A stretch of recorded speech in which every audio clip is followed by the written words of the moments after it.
నేను మొట్టమొదట హృదయపూర్వకంగా నాకంటే చిన్నవాడు నా బావ ప్రభాస్. బావా బావా అనుకుంటాం కొన్ని సంవత్సరాల నుంచి. విష్ణు అన్నాడు, అంటే నా సినిమాలో చేశాడు కాబట్టి చెప్పడం కాదు, చేసినా చేసి ఉండకపోయినా మానవత్వం, మంచి మనిషి, మంచి హృదయం ఉన్నవాడు ప్రభాస్. నేను మామూలుగా ఒకసారి ఫోన్ చేసి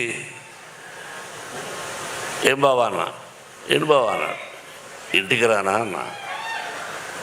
ఓకే బావా రేపు రా అన్నాడు. ఏమైనా నేను ఒక పని మీద వస్తున్నాను, నువ్వు ఎస్ సార్ నువ్వు చెప్పబోయా అంతే.